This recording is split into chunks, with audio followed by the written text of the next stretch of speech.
Hello everybody, welcome to my YouTube channel learning is fun. My name is Seema Agarwal. आज मैं class 9th ICSE board biology का chapter number 2 cell explain करने वाली हूँ। Cell the unit of life, ये एक important chapter है और ये सारे बोर्ड्स में ये चैप्टर इंक्लूड है, भले ही आप सीबीएसई बोर्ड से हैं या आईसीएसई बोर्ड से हैं या अदर बोर्ड से हैं। तो एक बेसिक टॉपिक है जिसको मैं एक्सप्लेन करूँगी। ये चैप्टर थोड़ा बड़ा है, इसलिए इस टॉपिक पे 2-3 पार्ट्स में वीडियो बनेंगे। तो आज हम इसकी बेसिक नॉलेज देख लेते हैं कि सेल क्या होता है। मैं वर्ड टू वर्ड एक्सप्लेनेशन दूंगी। जो बुक मैं रेफरेंस के लिए यूज़ कर रही हूँ वो सेलिना बायोलॉजी है। एक्चुअली ये स्टैंडर्ड बुक है, अधिकतर आईसीएसई स्कूल्स जो होते हैं उसमें concise biology by Selina use होती है। हो सकता है कि जो एडिशन है वो थोड़ा पुराना हो, लेकिन जो कंटेंट है वो आपको कंप्लीट मिलेगा और वर्ड टू वर्ड एक्सप्लेनेशन से ये चैप्टर आपको अच्छे से समझ में आ जाएगा। इन केस चैप्टर का वीडियो देखने के बाद कोई डाउट आपको रह जाता है तो आप कमेंट सेक्शन में अपने डाउट पोस्ट कर सकते हैं, मैं कोशिश करूँगी उनको रिप्लाई करने का। ठीक है, तो चलिए आज का वीडियो स्टार्ट करते हैं। Cell the unit of life. What is a cell? Cell क्या होता है ना? तो सेल की डेफिनेशन ऐसे ही पूछी जाती है, व्हाट इज अ सेल। तो ये जो डेफिनेशन दी गई है एकदम प्रॉपर डेफिनेशन दी गई है, आपको इसको एज इट इज़ ही लर्न करना है। देखिए, अब साइंस में ना जो डेफिनेशन जैसे दी गई है उसको एज इट इज़ कोट करना, अपनी ओन लैंग्वेज में डेफिनेशन मत लिखना, क्योंकि कभी कभी क्या होता है कि हम कोई एक दो इंपॉर्टेंट वर्ड स्किप कर देते हैं जब हम अपने ओन लैंग्वेज में डेफिनेशन लिखते हैं, जिसकी वजह से हमारे मार्क्स डिडक्ट हो जाते हैं। तो जब जो भी बच्चे 9th और 10th में हैं वो प्रैक्टिस करें कि जो साइंस की बुक में जो डेफिनेशन दी है उसको एज इट इज़ लर्न करके उसको कोट करें, ना कि अपने ओन वर्ड्स में डेफिनेशन दें। एक्सप्लेनेशन पूछा गया है वो आप अपने ओन वर्ड्स में एक्सप्लेन कर सकते हैं। कोई चीज़ को डिस्कस करने के लिए बोला है उसको आप ओन वर्ड्स में लिखो, लेकिन अगर डेफिनेशन दी है तो डेफिनेशन जैसे दी है एज इट इज़ उसको वर्ड टू वर्ड लर्न करके लिखोगे आप, तो आपके चांसेस खत्म हो जाएंगे कोई भी मार्क्स डिडक्ट होने के। ठीक है, तो what is a cell? Cell क्या होता है? Cell is the fundamental structural and functional unit of all living beings. ये अपने आप में एक कंप्लीट डेफिनेशन है। हर लिविंग बींग्स का स्ट्रक्चरल और फंक्शनल यूनिट सेल होता है। मतलब क्या है कि कोई भी लिविंग बीइंग है उसका पूरा बॉडी, उसका पूरा स्ट्रक्चर सेल से मिलके बना है। ये सेल आपस में जोड़ कर क्या होता है, पूरा स्ट्रक्चर बना देते हैं। एक सेल है उस तरीके से सेल का पूरा, जैसे आपकी बिल्डिंग में ब्रिक्स लगा के तुम लोग पूरी बिल्डिंग तैयार कर लेते हैं ना हम लोग, ठीक है, उसी तरीके से कोई भी ऑर्गेनिज्म हो, प्लांट हो, एनिमल हो, ह्यूमन बीइंग्स है, उसकी पूरा जो शरीर होता है, उसकी पूरी जो बॉडी होती है इन्हीं सेल से मिलके बनती है। इसलिए सेल को बॉडी का स्ट्रक्चरल यूनिट बोला गया है। साथ साथ में ये फंक्शनल यूनिट भी है। हमारी बॉडी बहुत सारे फंक्शन परफॉर्म करती है, जैसे डाइजेशन का फंक्शन होता है, एक्सक्रीशन होता है, रेस्पिरेशन होता है, सर्कुलेशन होता है। एक्चुअली में जो ये फंक्शंस परफॉर्म होते हैं वो सेलुलर लेवल पर होते हैं, मतलब सेल्स ये फंक्शन परफॉर्म कर रहे होते हैं। जैसे कि आपने पढ़ा था कि एक्सक्रीशन जो होता है किडनी में होता है ना, यूरिन फॉर्मेशन किडनी में होता है। तो एक्चुअली किडनी में कौन यूरिन फॉर्मेशन करता है? जो किडनी में नेफ्रॉन जो सेल्स पाए जाते हैं वो यूरिन फॉर्मेशन में हेल्प करते हैं। तो जो एक्सक्रीशन है वो सेलुलर लेवल पर हो रहा है, यानी कि नेफ्रॉन के लेवल पे हो रहा है। उसी तरीके से जब रेस्पिरेशन होता है या लंग्स हैं जो रेस्पिरेशन में काम करते हैं, उसमें जो तुम्हारा सेल है वो कौन सा होता है, वो एल्वुलाई होते हैं, है ना। यानी कि जो रेस्पिरेशन का फंक्शन है वो एल्वुलाई लेवल या सेलुलर लेवल पर हो रहा है। तो हम कह सकते हैं कि जो सेल होते हैं वो किसी भी ऑर्गेनिज्म, भले ही हम प्लांट की बात करें या एनिमल्स की बात करें या ह्यूमन बींग्स की बात करें, जो सेल होता है वो किसी भी लिविंग बीइंग का स्ट्रक्चरल और फंक्शनल यूनिट होता है। यानी कि उस लिविंग बीइंग का पूरा स्ट्रक्चर सेल से मिलकर बना है और उसके बॉडी के अंदर जितने भी फंक्शंस हो रहे हैं एक्चुअली वो फंक्शंस सेल्स परफॉर्म कर रहे हैं। अलग अलग सेल्स स्पेशलाइज्ड होते हैं अलग अलग फंक्शन परफॉर्म करने के लिए। जैसे यहाँ पे मैंने एग्जाम्पल दिया, किडनी में जो यूरिन फॉर्मेशन होता है उसका फंक्शन परफॉर्म करने के लिए स्पेशल सेल्स होते हैं जो किडनी में ही पाए जाते हैं, जिनको हम नेफ्रॉन्स कहते हैं। उसी तरीके से जो रेस्पिरेशन या ब्रीदिंग में जो सेल्स यूज़ होते हैं वो एल्वुलाई कहलाते हैं, जो लंग्स में पाए जाते हैं। उसी तरीके से हमारे ब्रेन्स में या नर्वस सिस्टम में न्यूरॉन्स होते हैं जो कंट्रोल और कोऑर्डिनेशन का फंक्शन करते हैं। तो हम कह सकते हैं कि सेल किसी भी लिविंग बीइंग का स्ट्रक्चरल और फंक्शनल यूनिट है। It is the smallest part of the body of an organism which is capable of independent existence and of performing the essential functions of life. किसी भी individual, किसी भी organism की body का सबसे छोटा हिस्सा जो क्या है वो सेल्स है। जैसे हमने केमिस्ट्री फिजिक्स में पढ़ते हैं ना कि मैटर का सबसे छोटा हिस्सा क्या होता है, एटम होता है। ठीक उसी तरीके से लिविंग ऑर्गेनिज्म की जब हम बात करते हैं तो सबसे छोटा हिस्सा उसकी बॉडी का क्या होता है, सेल। यही सेल मिल के पूरा ऑर्गेनिज्म को बना देते हैं और ये इंडिपेंडेंटली भी एग्जिस्ट कर सकता है। इसका मतलब क्या है कि आपने देखा कि बहुत सारे यूनिसेलुलर ऑर्गेनिज्म होते हैं, यानी कि वो ऑर्गेनिज्म जो कि सिंगल सेल से बने रहते हैं। तो ये जो सिंगल सेल होता है वो इंडिपेंडेंटली एग्जिस्ट कर लेता है, ये ब्रीदिंग भी कर लेता है, ये एक्सक्रीशन भी कर लेता है, ये डाइजेशन भी कर लेता है। इसका मतलब ये इंडिपेंडेंट एग्जिस्टेंस के लिए केपेबल है। तो इसलिए ये वाली लाइन लिखी गई है कि it is capable of independent existence and performing the essential functions of life. और जो लाइफ के जो असेंशियल फंक्शंस हैं, जैसे कि आपका रेस्पिरेशन हुआ, एक्सक्रीशन हुआ, डाइजेशन हुआ, वो सेल परफॉर्म कर लेता है, राइट। तो ये पैराग्राफ इंपॉर्टेंट है, वर्ड हर एक वर्ड इंपॉर्टेंट है होता है इन बुक्स का, इसलिए मैं वर्ड टू वर्ड एक्सप्लेनेशन दे रही हूँ ताकि किसी भी लाइन में या किसी भी पैराग्राफ में क्वेश्चन बने तो आप लोग उसको आंसर कर सको। The cell is the fundamental structural and functional unit of all living beings. It is the smallest part of the body of an organism which is capable of independent existence and of performing the essential function of life. Every organ in our body, the skin, the brain, the muscle or even the bone is composed of hundreds of thousands of such cells. हमारी body का हर एक organ, भले ही हमारी जो skin है या brain है या मसल है, यहाँ तक कि हड्डियाँ भी, ये सारी की सारी 100,000 ऑफ सेल से मिलके बनती हैं। लेकिन सेल्स इतने छोटे होते हैं कि हमारी नेकेड आई से वो हमको विजिबल नहीं होते हैं। तो हमको ये बिलीव करना मुश्किल होता है कि अरे बोन में कौन से सेल पाए जाते हैं या स्किन में कौन से सेल पाए जाते हैं। लेकिन अगर आप अपने स्किन का हल्का सा हिस्सा अगर आप उसमें रख के देखेंगे, इलेक्ट्रॉन माइक्रोस्कोप के अंडर देखेंगे, तो आपको दिखेगा कि हाँ स्किन में सेल्स होते हैं। तो हमारी बॉडी का हर एक ऑर्गन्स इन्हीं सेल से मिलके बनता है। आप कोई भी ऑर्गन सोच लीजिए, सारे के सारे ऑर्गन्स, और यानी कि पूरा का पूरा ऑर्गेनिज्म जो होता है वो सेल से मिलके बनता है। Similarly, every part of a plant, the leaf, the flower, the root and even the wood is composed of an exceedingly large number of cells. इसी प्रकार में प्लांट्स में का भी हर एक हिस्सा, भले वो लीफ हो, फ्लावर हो, रूट हो या यहाँ तक कि उसकी वुड है, वो भी बहुत सारे सेल्स से मिलके बनती है।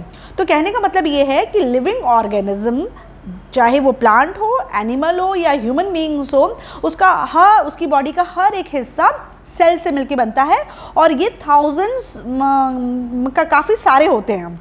100,000 ऑफ सेल्स हमारी बॉडी को बनाते हैं। जितने बड़ा ऑर्गेनिज्म होगा उतने सारे सेल्स उसकी बॉडी में पाए जाएंगे।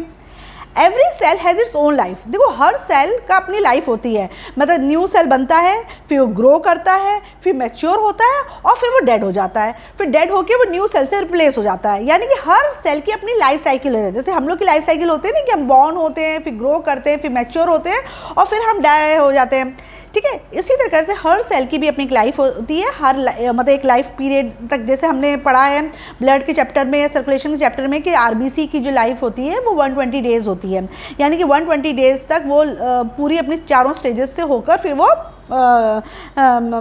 ख़त्म हो जाता है, ठीक है। तो इसका मतलब है every cell has its own life. Old and weak cells in the body continuously die and are replaced by new cells. जो पुराने सेल्स होते हैं या वीक सेल्स हो जाते हैं वो हमारे बॉडी में ख़त्म होते जाते हैं और उनकी जगह नए सेल्स आते जाते हैं। आपने देखा होगा, आपकी स्किन में आपने ऑब्जर्व किया होगा कि आपकी स्किन ना जैसे पील होती रहती है और उसकी जगह नई स्किन आती जाती है। तो जो पील हो रही है जो स्किन, वो क्या है? वो आपके डेड और वॉर्न आउट सेल्स ही तो है जो झड़ के निकल जा रहे हैं और उसकी जगह नई स्किन आ जा रही है। All organism including ourselves start life as a single cell called the egg. जितने भी ऑर्गेनिज्म पाए जाते हैं, हाँ, इंक्लूडिंग अस, हमारा जीवन एक सिंगल सेल से स्टार्ट होता है। उसी सेल को हम क्या कहते हैं? एग कहते हैं, ठीक है। तो हर ये इसमें क्वेश्चन आ जाएगा, ये MCQ में पूछ सकते हैं कि all organism including ourselves start life as a single cell called the egg, ठीक है। तो उसको ध्यान में रखना। तो हर लिविंग ऑर्गेनिज्म की जो लाइफ होती है वो एक सिंगल सेल से शुरुआत होती है, उस सिंगल सेल को एग कहते हैं।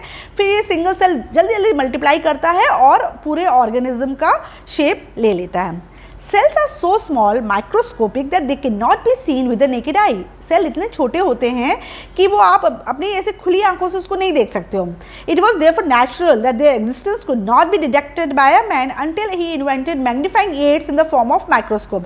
तो जाहिर सी बात है, सेल इतने छोटे होते हैं कि हमें अपनी आंख से तो नहीं दिखते हैं, तो तब तक सेल के बारे में ज़्यादा हम पता नहीं लगा पाए जब तक माइक्रोस्कोप या मैग्नीफाइंग एड्स का इन्वेंशन नहीं हुआ। जब माइक्रोस्कोप बने और हम माइक्रोस्कोप से छोटी चीज़ जब हम देखने लगे तब हमको पता चला कि अरे जितनी भी लिविंग ऑर्गेनिज्म होते हैं, प्लांट्स, एनिमल्स और ह्यूमंस, उनकी बॉडी भी छोटे छोटे यूनिट से मिलकर बनती है और इन यूनिट्स को नाम दिया गया cell. The invention of the microscope and the discovery of the cell. अब किस तरीके से माइक्रोस्कोप इन्वेंट हुआ और डिस्कवरी ऑफ सेल कैसे हुई? The first microscope was constructed by Dutch scientist Antony van Leeuwenhoek in 1632 to 1723।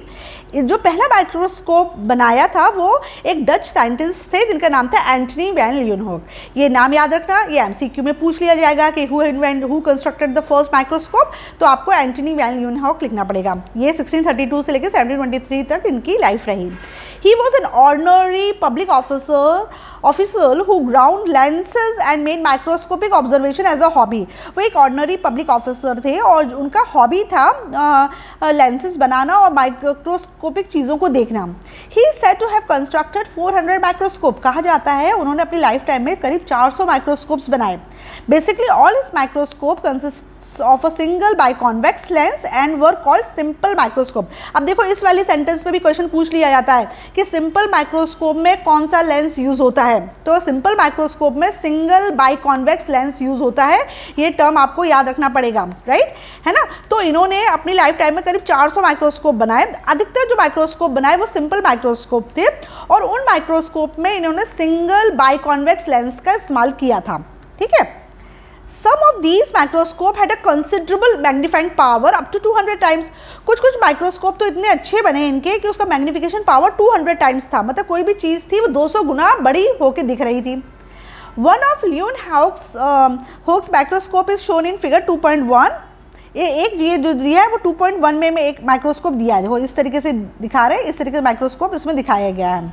In this microscope the eye was applied close to the lens on one side and the object was mounted on the needle like screw point on the opposite side of the lens।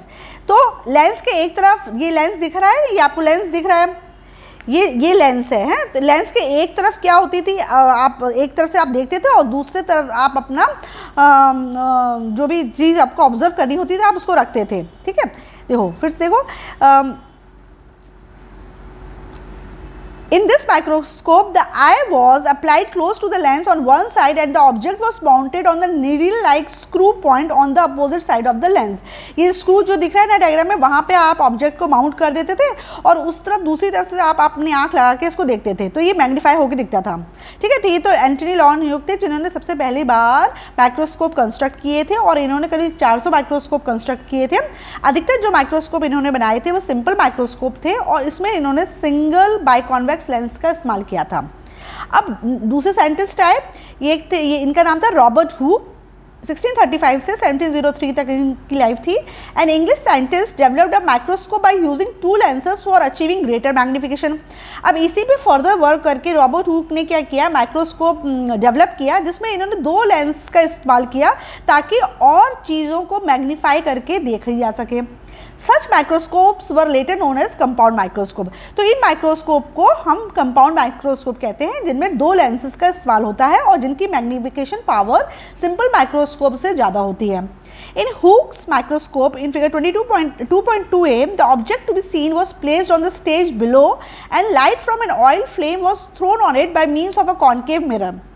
इसमें क्या था, जो object था वो नीचे stage पे रखा जाता था और एक ऑयल लैम्प की मदद से उसमें लाइट रोशनी डाली जाती थी और with the help of a concave mirror। देखो Hooke's microscope, the object to be seen was placed on the stage below and light from an oil flame was thrown on it by means of concave mirror।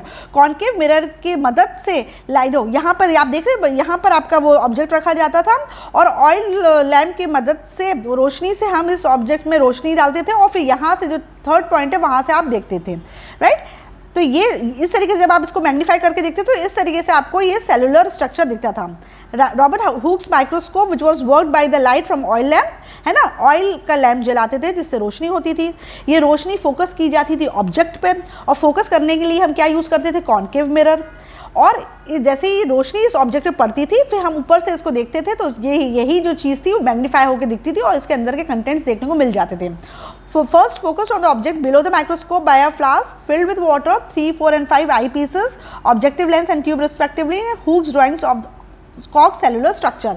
तो इन्होंने पूरे labelling करी कि 1 2 3 4 5 जो थी parts थे इस माइक्रोस्कोप का, उसका क्या यूज़ था, right. Hooke examined a thin slice of cork under his microscope and observed that it was made of tiny box-like compartment piled up together. Hooke ने क्या किया, कॉक की एक थिन स्लाइस निकाली और उसको माइक्रोस्कोप के अंदर रख के देखा। जो इन्होंने माइक्रोस्कोप बनाया था ना, कंपाउंड माइक्रोस्कोप, उसके अंदर इस थिन स्लाइस को रख के देखा। इन्होंने देखा कि इसके अंदर तो बॉक्स लाइक कंपोनेंट है ना, इस तरीके से खाने से बने हुए, इस तरीके से ऐसे बॉक्स लाइक कंपोनेंट्स बने हुए हैं, राइट। इस तरीके से कंपार्टमेंट में ये बना हुआ है ना, आप डायग्राम में देख रहे थे। piled up together. This reminded him of the rooms or cells. तो उनको लगा ये तो रूम, कमरे जैसे लग रहे हैं या सेल्स की जैसे लग रहे हैं। Of monks and monastery, जिस तरीके से मोनास्ट्री में जो मॉन्क्स रहते हैं उनके जो कमरे होते हैं उस तरीके के शेप इनको इसका लग रहा था। Which was made up of cells. This reminded him of the rooms or cells of monks in a monastery and so he said that the cork was made up of cells. तो इस तरीके से cell शब्द का इन्होंने इस room like structure को cell नाम दिया। The cells which Hooke saw were all dead cell and they had only the empty boxes on the wall. जो हुक ने जो सेल्स देखे थे, कॉर्क के जो सेल्स देखे थे, वो सारे के सारे डेड सेल थे, इसलिए वो खाली बॉक्सेस की तरह दिख रहे थे कि खाली बॉक्सेस आपस में पाइल होके रखे हैं, ठीक है। चूंकि इनका शेप ऐसा था जिस तरीके से मोनास्ट्री में मॉन्क के कमरे का शेप होता था ना, और उन कमरों को सेल्स कहा जाता था, रूम्स या सेल्स कहा जाता था, तो चूंकि इसका शेप उन्हीं की तरह लग रहा था तो इन्होंने इसको नाम दे दिया सेल। तब से हम बोलने लगे कि ऑर्गेनिज्म जो होते हैं वो सेल से मिलके बनते हैं। जितने भी कॉर्क के सेल्स थे वो डेड थे, एम्प्टी थे, right. The ordinary compound microscope of today is greatly improve design of the original Hooke's microscope. आज जो ऑर्डिनरी कंपाउंड माइक्रोस्कोप आता है बाजार में वो हुक्स माइक्रोस्कोप का काफ़ी मॉडिफाइड वर्जन है और हम इसको बहुत ही अच्छे से देखते हैं। देखो इसमें दिखा रहे हैं एक ऑर्डिनरी कंपाउंड माइक्रोस्कोप दिखा रहे हैं, इसके अलग अलग पार्ट्स दिखा रहे हैं। जहाँ से आप देखते हो उसको आई पीस कहते हैं, इसका बॉडी ट्यूब है, इसका नोज पीस है, ये हाई पावर ऑब्जेक्टिव लेंस लगा है, ये लो पावर ऑब्जेक्टिव लेंस लगा है, यानी कि बहुत तेज, बहुत अंदर तक देखना है तो आप हाई पावर लेंस का इस्तेमाल करते हो, ना तो आप लो पावर का इस्तेमाल करते हो, ठीक है। ये स्टेज है, यहाँ पे स्लाइड को माउंट किया जाता है, कुछ जिस ऑब्जेक्ट को देखना है वो यहाँ पर रखा जाता है स्लाइड में। ये मिरर है जो लाइट को रिफ्लेक्ट करता है। ये आर्म है इस माइक्रोस्कोप का, फाइन एडजस्टमेंट है, मतलब आपको उसको और फोकस करना है या दूर से देखना है उसको करते हैं, ये कोर्स एडजस्टमेंट देने के लिए होता है। तो ये इसके पार्ट्स हैं। The invention of the electron microscope in figure 2.4 added further to the unknown facts about cells. ये तो था सिंपल माइक्रोस्कोप हुआ, फिर कंपाउंड माइक्रोस्कोप हुआ, उसके बाद जो नया नेक्स्ट माइक्रोस्कोप आया वो इलेक्ट्रॉन माइक्रोस्कोप आया। और इलेक्ट्रॉन माइक्रोस्कोप का मैग्निफिकेशन इतना ज़्यादा था कि आप सेल्स के अंदर भी जो छोटे छोटे ऑर्गेनील्स पाए जाते हैं आप उसको भी देख पाए। इस तरीके से हम सेल का डिटेल में स्ट्रक्चर स्टडी कर पाए with the help of electron microscope. It can give a magnification to over 20 lakh 2 lakhs times as against the ordinary compound microscope। तो इसका जो मैग्निफिकेशन था वो 2 lakhs टाइम था, है ना, मतलब 2 लाख गुना बढ़ा करके आप कोई भी चीज़ को देख सकते थे। It can give a magnification to over 2 lakh times as against the ordinary compound microscope which magnifies an object up to a maximum of about 2000 time. तो जो तुम्हारा ऑर्डिनरी माइक्रोस्कोप था वो 2000 टाइम ही बड़ा करके दिखा रहा था, जबकि ये तुम्हारा 2 लाख नहीं 20 लाख टाइम्स मैग्नीफाई करके दिखा रहा था। The ordinary compound microscope uses light which is bent by glass lenses to magnify the image, while the electron microscope uses beams of electrons which are bent by magnet. क्या difference था compound microscope में और तुम्हारे electron microscope में? जो compound microscope था वो light use करता था जो कि ग्लास लेंस जिसको बेंड करते थे, कॉनकेव मिरर लगा था वो बेंड कर देता था लाइट को, और जिससे उस ऑब्जेक्ट पे लाइट पड़ती थी और आप उसको माइक्रोस्कोप से मैग्नीफाई करके देख लेते थे। लेकिन इलेक्ट्रॉन माइक्रोस्कोप में ये लोग इलेक्ट्रॉन्स की बीम का इस्तेमाल करते थे जिसको बेंड करने का काम करते थे मैग्नेट, और जिससे आपकी रोशनी उसमें पड़ती थी और आप उसको और अच्छे से देख लेते तो साफ साफ क्लियरली, राइट। तो यहाँ तक ठीक है। तो जितना हमने पढ़ा है उसमें एक प्रोग्रेस चेक दिया है इन्होंने। Name the following the kind of microscope that consist of a single biconvex lens. कौन सा माइक्रोस्कोप था जिसमें सिंगल बाइकॉन्वेक्स लेंस था? तो सिंपल माइक्रोस्कोप था। नेक्स्ट है the kind of mirror use for throwing light on the object in Hooke's microscope. Hooke's microscope में light को थ्रो करने के लिए ऑब्जेक्ट पे कौन सा मिरर यूज हुआ था? Concave mirror. देखो यहाँ पे हमने पढ़ा था ना, कॉनकेव मिरर का इस्तेमाल किया था रॉबर्ट हुक ने। यहाँ पे इन्होंने लिखा है कॉन्केव मिरर ये was used by means of concave mirror, right. तो ये चीज़ ये लिखी कॉन्केव मिरर, तो ये कॉन्केव मिरर है, right. Now next question is what is the maximum magnification that can usually be achieved by a compound microscope? Compound microscope से कितना magnification मिल रहा था, इलेक्ट्रॉन माइक्रोस्कोप से कितना मिल रहा था? तो इलेक्ट्रॉन माइक्रोस्कोप से तो अभी हमने देखा 22 लैक्स टाइम है ना, और तुम्हारा जो कि 2000 टाइम ज़्यादा है उससे, किससे? कंपाउंड माइक्रोस्कोप से, राइट।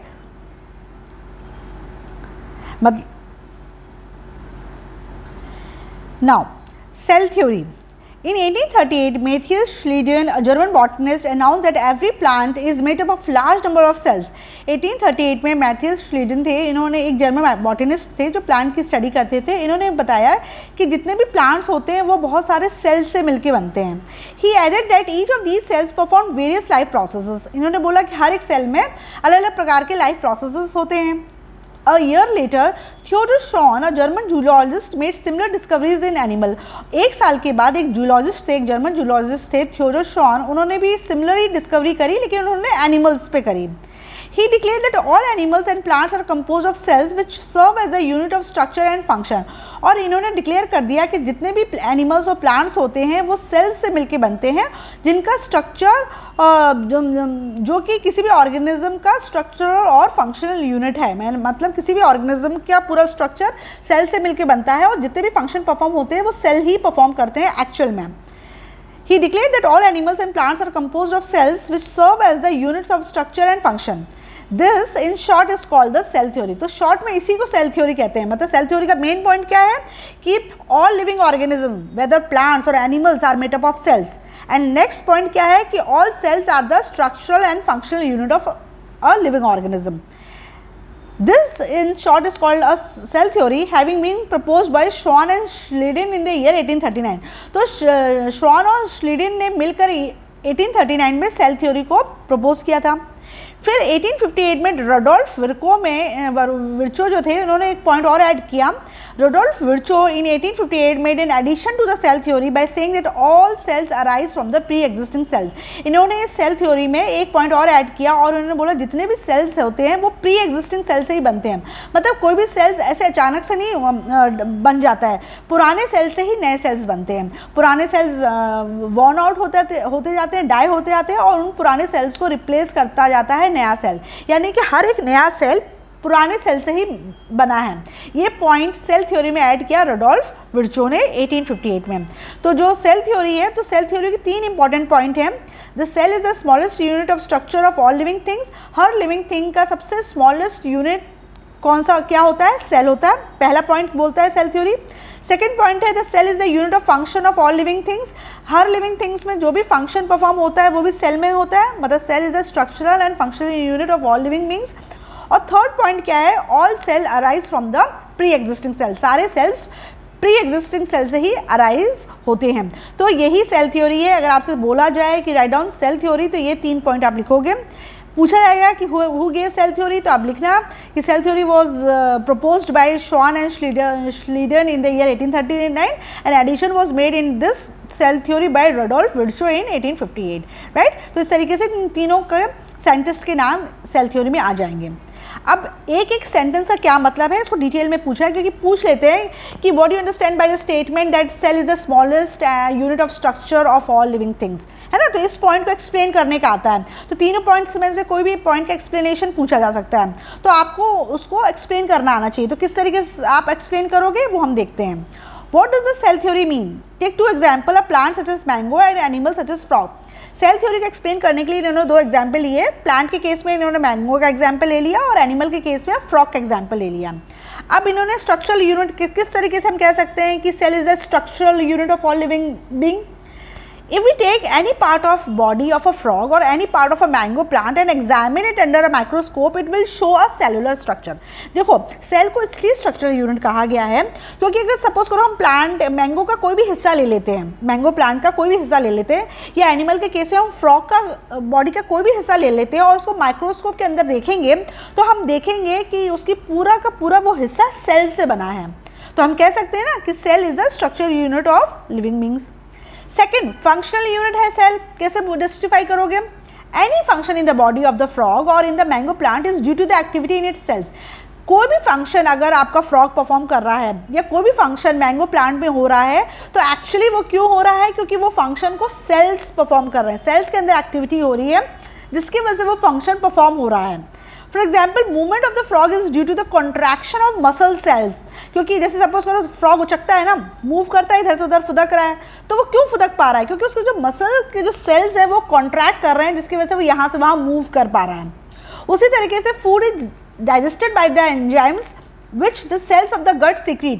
जैसे हम जो खाना खाते हैं वो हमारे एंजाइम्स डाइजेस्ट कर लेते हैं। क्यों, कैसे डाइजेस्ट कर लेते हैं? क्योंकि हमारा जो गट है, जो इंटेस्टाइन है, उसके जो सेल्स हैं वो एंजाइम्स को सीक्रेट कर लेते हैं जो कि खाने को डाइजेस्ट करने में मदद करता है।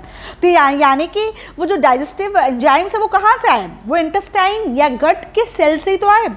Digested food is absorb by the cells. जो हमने खाना डाइजेस्ट कर लिया, अब इसको एब्जॉर्ब किसने किया? सेल ने एब्जॉर्ब किया।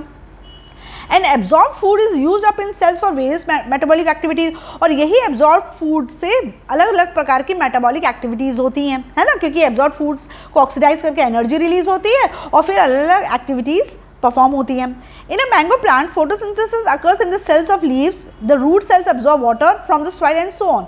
इसी प्रकार अगर हम प्लांट के थ्रू एक्सप्लेन करने की कोशिश करें कि cells are the functional unit, तो जो फोटोसिंथेसिस होता है वो कैसे होता है? भाई, जो लीव्स में जो सेल्स पाए जाते हैं वो फोटोसिंथेसिस के लिए रिस्पॉन्सिबल होते हैं, है ना। ठीक उसी तरीके से रूट्स पानी एब्जॉर्ब करती हैं, तो रूट्स में पानी कौन एब्जॉर्ब करता है? जो रूट्स के जो सेल्स होते हैं वो पानी को एब्जॉर्ब करते हैं, है ना, सॉइल से। तो इस तरीके से हम कह सकते हैं कि सेल हमारे किसी भी कोई भी लिविंग ऑर्गेनिज्म का स्ट्रक्चरल और फंक्शनल यूनिट है, क्योंकि उस ऑर्गेनिज्म का ये पूरा स्ट्रक्चर सेल से बना है और कोई भी फंक्शन उसकी बॉडी में हो रहा है तो वो सेल्स की वजह से ही हो रहा है, राइट। आई होप ये दोनों पॉइंट क्लियर हैं। अगर ये जस्टिफाई करने के लिए पूछा जाए तो आप इस तरीके से मैंगो और फ्रॉग का एग्जाम्पल देके इसको कंप्लीटली जस्टिफाई कर सकते हैं। थर्ड पॉइंट इसमें है, cell die and are replaced. Cell खत्म हो जाते हैं और उनकी जगह नए सेल्स आ जाते हैं। ऑब्वियस सी बात है भाई, कोई भी चीज़ लिविंग है तो वो एक टाइम के बाद मरेगी ज़रूर, है। तो सेल के साथ भी वही है, अप्लाई होता है। जो सेल बना है वो सेल खत्म भी होगा। The body of the frog और of the mango tree is compose of millions and millions of cells. चाहे आप फ्रॉग का शरीर देख लें या मैंगो ट्री देख लें, बहुत मिलियंस ऑफ सेल्स से मिलकर बने हैं। Many of these cells continuously die and are replaced by the new ones which are formed by the division of younger cells. बहुत सारे सेल्स कंटिन्यूसली खत्म होते जाते हैं, मरते जाते हैं और उनकी जगह नए सेल्स आते हैं जो कि जो यंग सेल्स होते हैं वो जल्दी जल्दी डिवाइड होके अपना नए सेल्स बनाते हैं। मतलब 1 से 2, 2 से 3 ऐसा बनता है ना। आपने अमीबा के केस में देखा, जैसे 1 सेल से फिर 2 बना, ये डिवाइड हो गया 2 में, फिर ये ऐसे डिवाइड हो गया। इस तरीके से ये आपके नंबर ऑफ सेल्स, नए सेल्स बनते आते हैं और वॉर्न आउट सेल्स रिप्लेस होते चले जाते हैं, right. Formation of cells from pre existing cell is a never ending chain. तो ये जो पुराने सेल से नए सेल्स जो बनते हैं, ये एक नेवर एंडिंग चेन है। मतलब ये प्रोसेस लगातार चलता रहता है और हमारे बॉडी में जो डेड और वॉर्न आउट सेल्स है वो रिप्लेस होते जाते हैं नए सेल से, और ये नए सेल्स इन्हीं पुराने सेल से आते हैं। All life start as a single cell. Next point इसमें है कि हर एक जीवन एक सिंगल सेल से ही इसका शुरुआत होता है। The life of the frog and the life of the mango tree started as an egg and as a seed respectively.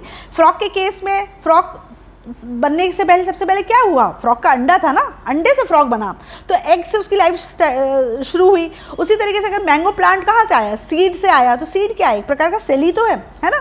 तो हर एक जो लाइफ होती है वो सिंगल सेल से स्टार्ट होती है। The egg was a single cell produce by the cell of the ovary of the mother frog.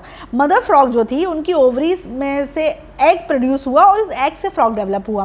The mango seed had an embryo which also started as a single cell. जो mango का जो बीज है, seed है, उसके अंदर embryo है और एम्ब्रियो भी किससे बना? एक सिंगल सेल से बना। इन the ovary of the flowers, flowers की ओवरी में एक सिंगल सेल था, सेल मल्टीप्लाई होकर एम्ब्रियो बना, एम्ब्रियो आगे चल के आपके सीड में डेवलप हो गया और इस सीड से मैंगो प्लांट बन गया। तो अल्टीमेटली अगर आप देखा जाए तो मैंगो जो प्लांट है वो किसे? एक सिंगल सेल से डेवलप हुआ, right. The mango seed had an embryo which also started as a single cell in the ovary of the flowers of the parent mango cells, right. तो आपकी जो सेल थ्योरी है इसके 3 main point हैं। इन तीनों main point को elaborate करने के लिए पूछा जा सकता है, तो आपको ये एक्सप्लेन करने आना चाहिए कि क्यों सेल स्ट्रक्चरल यूनिट है, क्यों सेल को हम फंक्शनल यूनिट कहते हैं। इस वाले सेंटेंस से क्या मतलब है कि cells die and are replaced, तो आपको ये भी एक्सप्लेन करना आना चाहिए। और 4th पॉइंट भी आपको एक्सप्लेन करना आना चाहिए कि all life start as a single cell, right. I hope यहाँ तक आपको समझ में आ गया होगा। फर्दर हम देखते हैं सेल्स हाउ न्यूमरस, कितने सेल्स पाए जाते हैं। डिपेंड करता है ना ऑर्गेनिज्म छोटा है कि बड़ा। जितना कॉम्प्लेक्स ऑर्गेनिज्म होगा या जितना बड़ा ऑर्गेनिज्म होगा उसके शरीर में उतने सारे सेल्स पाए जाते हैं। ऑर्गेनिज्म तो बहुत सारे होते हैं, इतने छोटे ऑर्गेनिज्म होते हैं जो माइक्रोस्कोपिक कहलाते हैं, तो वो जाहिर सी बात है वो उनका जो शरीर होता है वो कम सेल से बनता है, फ्यू सेल से बनता है।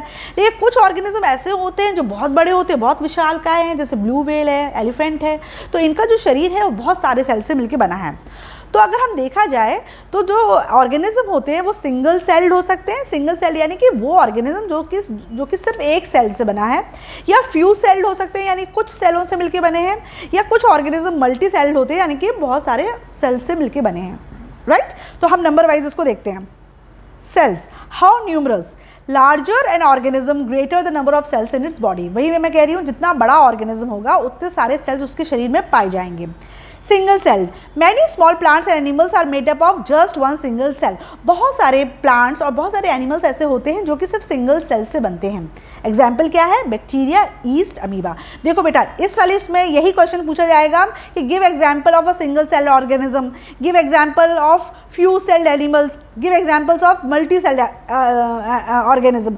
तो आपको ना ये एग्जाम्पल्स याद रखने हैं, क्योंकि ये तो आप बोल दोगे लेकिन आप एग्जाम्पल्स में कंफ्यूज हो जाओगे कि यूनिसेलुलर कौन था, या सिंगल सेल्ड कौन था, फ्यू सेल्ड कौन था, मल्टी सेल्ड कौन था। तो ये एग्जाम्पल याद करना। अगर सिंगल सेल्ड ऑर्गेनिज्म के एग्जाम्पल पूछे आए हैं तो आप बैक्टीरिया, ईस्ट, अमीबा लिख सकते हो। फ्यू सेल्ड के एग्जाम्पल पूछे जाएँ तो आप स्पायरोगायरा और वॉल्वॉक्स एग्जाम्पल दे सकते हो। और आपसे मल्टी सेल है तो मल्टी सेल में तो बहुत सारे हैं, कुछ भी आप लिख दो, human beings, mango, elephant, lion, कुछ भी लिख दो, राइट, है ना। तो single celled, many small plants and animals are made of just one single cell. Few celled, some very small plants and animals are made up of relatively few cell, just a few hundred और few thousand, है ना। कुछ 100,000 cell से मिलकर बना है तो वो फ्यू सेल्ड कहलाता है, यानी कि स्पायरोगायरा और वॉल्वॉक्स।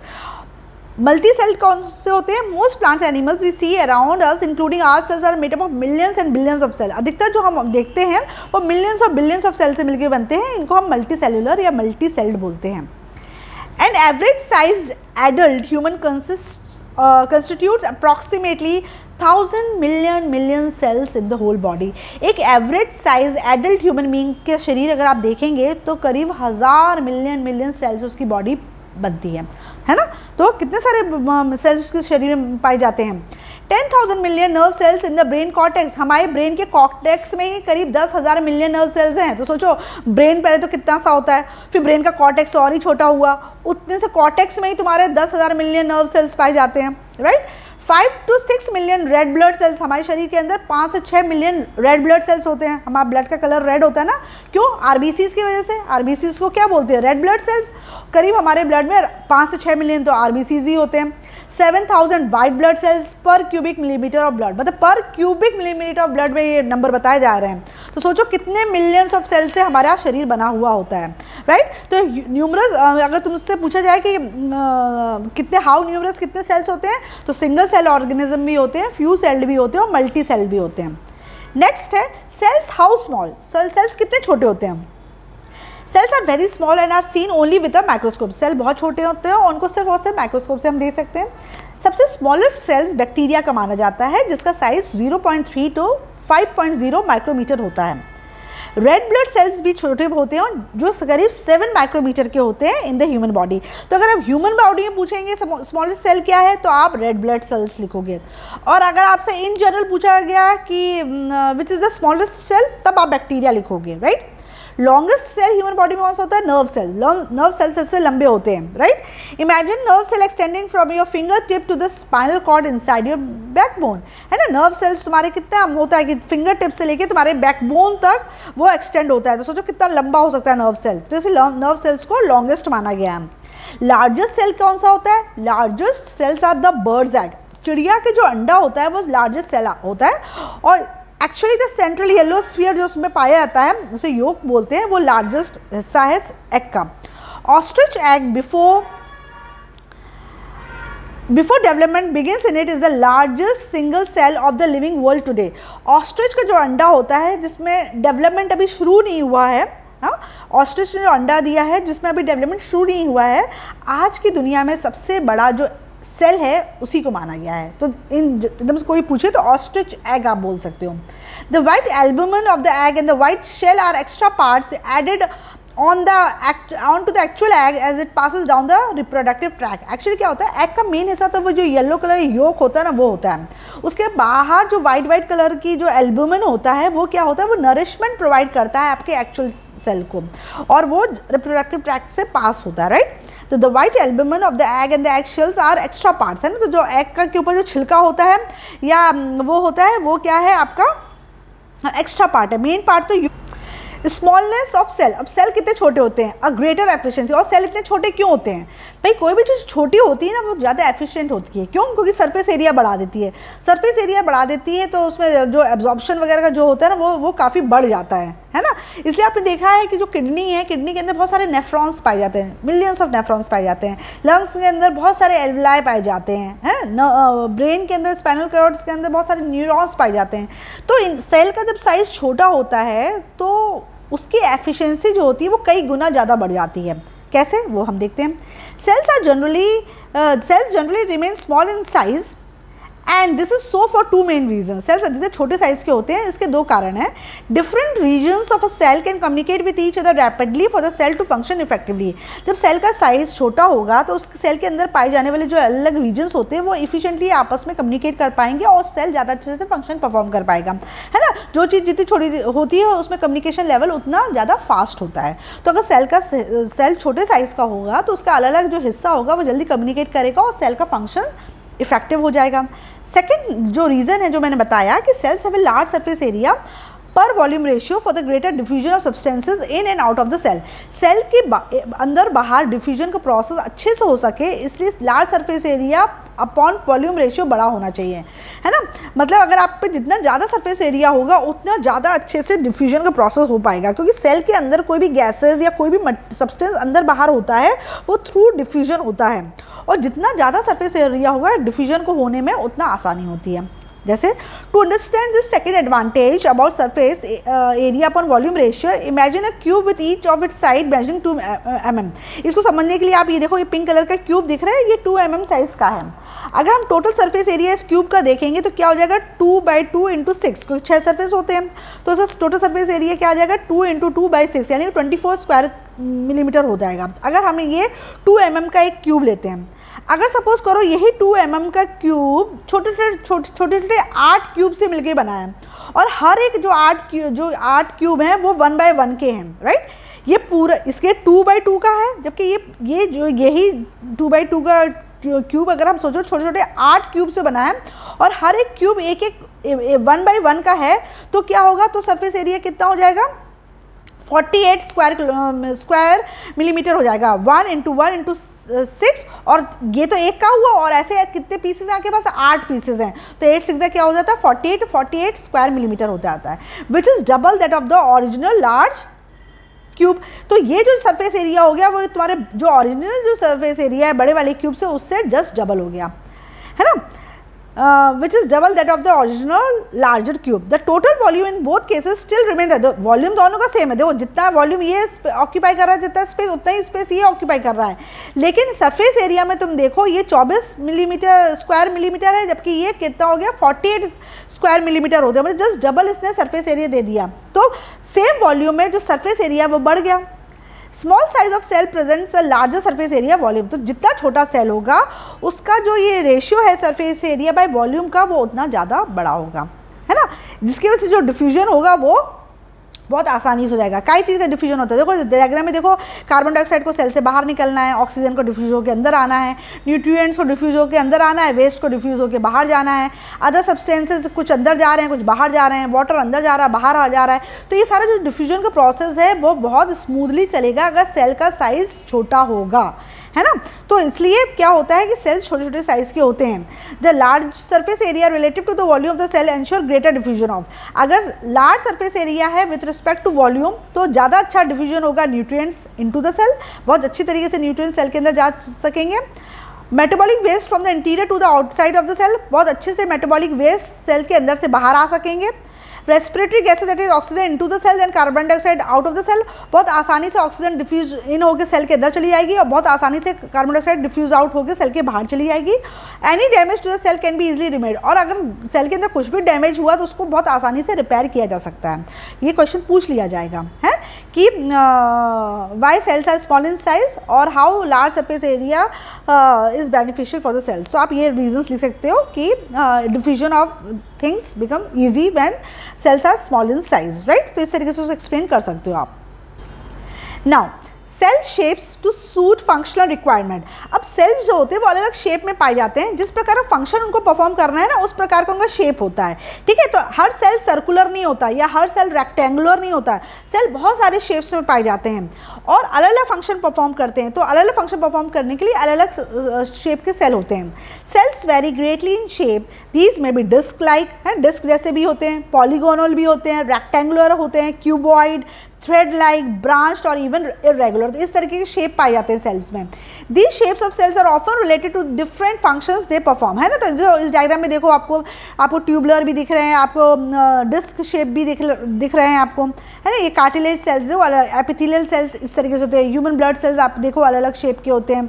फिर कार्टिलेज सेल का शेप ये होता है, कनेक्टिव टिश्यू का सेल का शेप ये होता है। फिर ई में दिखाया है स्ट्रेटेड मसल फाइबर जो होते हैं, मसल फाइबर जो होते हैं उनका शेप ये होता है। एफ में आपको नर्व सेल्स दिखाया है ना, इस तरीके से आप डायग्राम बनाते हो ना न्यूरॉन का, इस तरीके से नर्व सेल होता है। फिर जी में बोन सेल्स, हड्डियों में जो सेल्स पाए जाते हैं उनका शेप ऐसा होता है। एच स्मूथ मसल सेल, जो स्मूथ मसल सेल्स होती हैं उनका शेप ये होता है। फिर आपको क्लामाइडोमोनस जो सिंगल सेल ऑर्गेनिज्म है उसका सेल का शेप देखो इस तरीके से है। जे में देखो प्लांट सेल आपका रेक्टेंगुलर टाइप का होता है। के में देखो अमीबा आपका इरेगुलर शेप में होता है। और एल में आप गार्ड सेल्स देखो वो उसका शेप ये होता है। तो आप देख रहे हो कि कितने ए से लेकर एल तक इन्होंने अलग अलग शेप दिखा दिए। तो ये तो कुछ एग्जाम्पल्स हैं जो ये बता रहे हैं कि सेल जो होता है वो बहुत अलग अलग शेप में आता है। तो अलग अलग फंक्शन को परफॉर्म करने के लिए सेल का शेप भी बदल जाता है ताकि वो फंक्शंस को अच्छे से परफॉर्म करें। अब इसमें लिखा है human red blood cells are circular and biconcave to pass through narrow capillaries and transport oxygen. Question पूछ लेते हैं भाई, रेड ब्लड सेल्स सर्कुलर और बाइकॉन्केव क्यों होते हैं? वो सर्कुलर और बाइकॉन्केव इसलिए होते हैं क्योंकि जो कैपिलरीज होती है वो बहुत नैरो होती हैं और अगर आरबीसी का शेप इतना इस तरीके का होगा तो वो आसानी से उससे पास हो जाएंगे और ऑक्सीजन को ट्रांसपोर्ट कर देंगे, है ना। तो human red blood cells are circular and biconcave to pass through narrow capillaries and transport oxygen. फिर white blood cells are amoeboid, amoeba like movement with pseudopodia that can squeeze out through the capillary walls. जो white blood cells हमारे blood में पाए जाते हैं उनका shape amoeba की तरह होता है ताकि ये आसानी से कैपिलरी वॉल से स्क्वीज आउट होके बाहर आ सके। Nerve cells are long to conduct impulse from distance part of the body to the brain and vice versa. जो नर्व सेल्स होते हैं वो लंबे लंबे होते हैं ताकि वो जैसे फिंगर टिप से लेके ब्रेन तक अगर इन्फॉर्मेशन पहुंचानी है या फिंगर टिप से आपको इन्फॉर्मेशन स्पाइनल कॉर्ड तक पहुंचानी है तो ये लंबे लंबे सेल्स होते हैं ताकि दूर दूर की जो चीज़ें हैं उनके बीच में कनेक्शन एस्टेब्लिश कर पाएँ। तो nerve cells are long to conduct impulse from distant part of the body to the brain and vice versa. Muscle cells are long and contractile to pull और स्क्वीज द पार्ट्स। जो muscle cells होते हैं वो लंबे होते हैं और contractile यानी कॉन्ट्रैक्ट एक्सपेंड कर सकते हैं ताकि वो किसी भी हिस्से को स्क्वीज कर सके, कॉन्ट्रैक्ट कर सके, राइट। जो गार्ड सेल्स होते हैं जो स्टोमेटा के आसपास पाए जाते हैं वो बीन शेप्ड, किडनी शेप के होते हैं और इसका शेप उसको हेल्प करता है स्टोमेटा को ओपन और क्लोज करने के लिए। तो इसमें से भी क्वेश्चन पूछ लेंगे कि आरबीसी का शेप सर्कुलर और बाइकॉन्केव क्यों होता है, तो आपको ये एक्सप्लेनेशन लिखना है। वाइट ब्लड सेल्स कौन से शेप के होते हैं और क्यों होते हैं, तो आप लिख दोगे अमीबाइड शेप के होते हैं ताकि वो ईजिली कैपिलरी वॉल से स्क्वीज आउट हो गया सकें। फिर नर्व सेल्स लॉन्ग क्यों होते हैं ताकि वो डिस्टेंट बॉडी पार्ट में जो इम्पल्स है उसे कंडक्ट कर सकें, ठीक है। तो इस तरीके से क्वेश्चंस पूछ लिए जाते हैं। तो इसमें प्रोग्रेस चेक करते हैं, देखते हैं आपको कितना आता है और जो नहीं आएगा वो आप पीछे से चेक करके लिख देना। एनी 2 वन सेल्ड ऑर्गेनिज्म, कोई भी 2 वन सेल्ड ऑर्गेनिज्म बताओ। हमने देखा था उसमें क्या एग्जाम्पल था, बैक्टीरिया था, ईस्ट था। लॉन्गेस्ट सेल इन एनिमल, सबसे लंबा सेल कौन सा है, नर्व सेल है। अमीबॉइड सेल्स इन ह्यूमन कौन से होते हैं, WBC white blood cells, just हमने अभी पढ़ा। Outermost layer in plant cell, plant की सेल्स के बाहर की लेयर को क्या बोलते हैं, सेल वॉल बोलते हैं। A cell component which is visible only in cell division stages, तो इसका आंसर आप फाइंड आउट करो कि कौन सा सेल कॉम्पोनेंट है जो सेल डिवीजन के टाइम पे ही दिखता है, राइट। ये भी हम आगे पढ़ेंगे। फिर इसने सेकंड क्वेश्चन पूछा गया है, list 3 categories of substances which are ensured greater diffusion to due to large surface volume ratio of the cell. List 3 categories of substances. तो अभी आपने देखा कि कौन कौन सी चीज़ों के लिए ये लार्ज सरफेस वॉल्यूम रेशियो चाहिए होता है, ताकि ऑक्सीजन आसानी से अंदर जा सके, कार्बन डाइऑक्साइड बाहर निकल सके, वेस्ट प्रोडक्ट बाहर निकल सके, हैं, और सेल का वियर एंड टीयर या सेल का रिपेयर आसानी से हो सके। तो यही जो कैटेगरीज थी यही आपको उसमें लिखना है, ठीक है। तो ये मैंने आपको यहाँ तक आज पढ़ाया है। कल जो सेकंड पार्ट में बनाऊंगी वीडियो का, उसमें मैं स्ट्रक्चर ऑफ सेल बताऊंगी और इसमें हम बेसिक स्ट्रक्चर को करेंगे, उसके बाद फिर हम सेल ऑर्गेनील्स को डिटेल में डिस्कस करेंगे। आई होप यहाँ तक टॉपिक आपको एकदम क्लियर होगा। अगर यहाँ तक आपको कोई भी क्वेश्चन है तो आप कमेंट सेक्शन में पूछिए, मैं उन क्वेरीज को सॉल्व करने की कोशिश करूँगी। Alright, thank you.